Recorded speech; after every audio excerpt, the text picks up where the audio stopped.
I'm Jim Beddow, and we're in Sioux Falls, South Dakota today, visiting.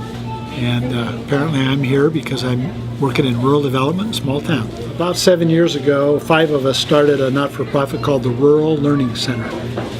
And we did so because we didn't think there was any organization or emphasis on small communities. So our work, we're looking for communities who are wanting to be aggressive about their future, are interested in sustainability, and willing to work on change. We have a particular approach to rural development.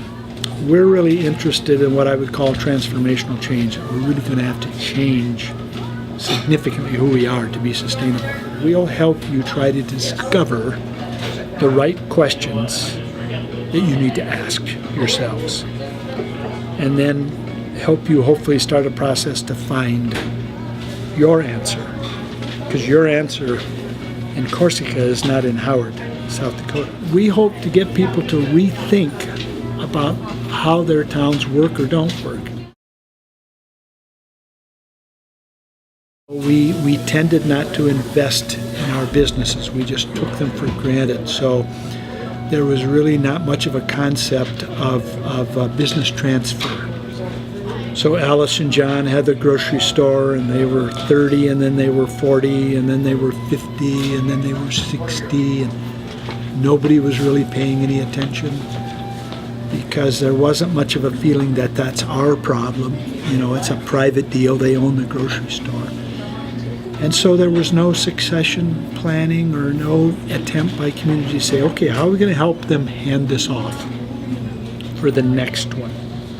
So they lose the hardware store, they lose the grocery store, the old town doc practices till he's 85, and finally he just runs out of gas. So this whole idea of reinvesting in our communities, I think we had a great tendency to kind of live off the equity, live off the endowment, as opposed to reinvesting.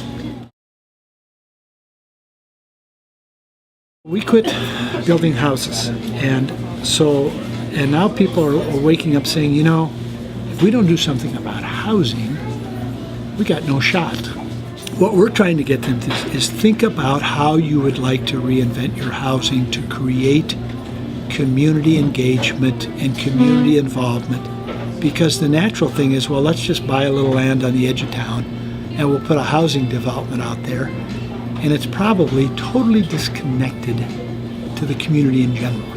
You can't walk. I mean, it's a long walk to any place, and they have these other neighborhoods. So Design South Dakota is about getting them to look at their community, because we do it from up above, and we do it from street level, and we do it for infrastructure below. So it's helping these communities look at their community in a different way. You know, where we live and where we work is often two different places, and so the whole community dynamic is different.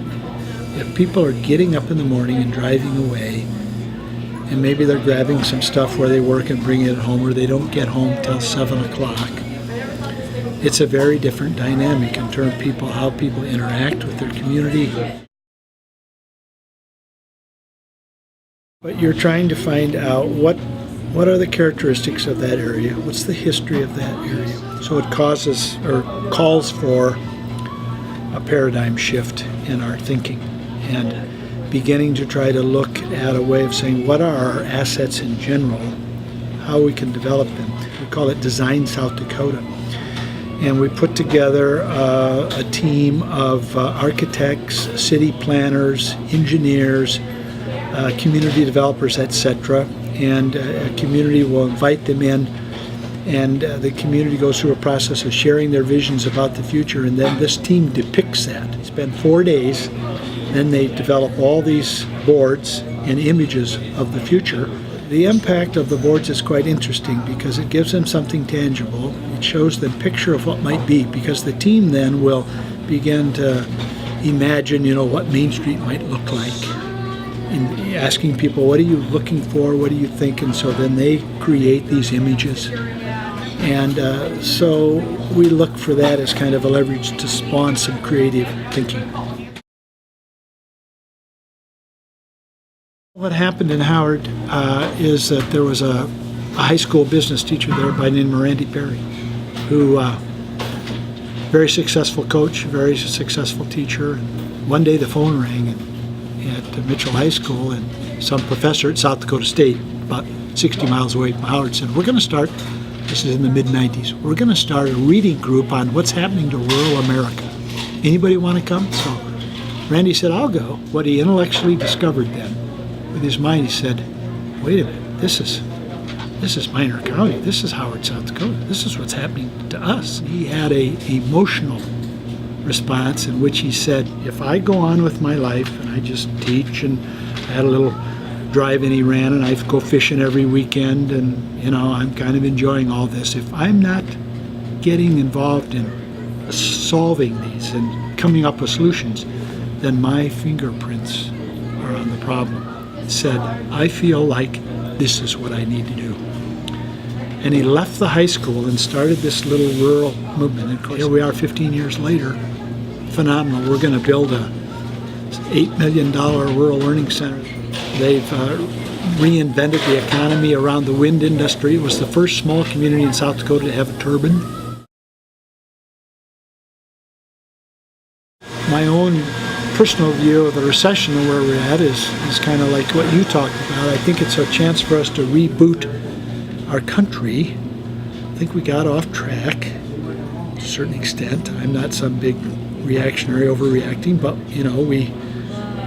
we got beyond our means and kind of created this paper wealth, etc., etc. Now we're gonna have to reboot, and it's sustainability is really, I think, the end of the day what we're trying to work on in our work. How can we help rural settings be sustainable, vital and viable and sustainable there for those who choose to live there? Increasingly, we're trying to focus on finding and helping people transform their own hearts, because the community is a collection of people.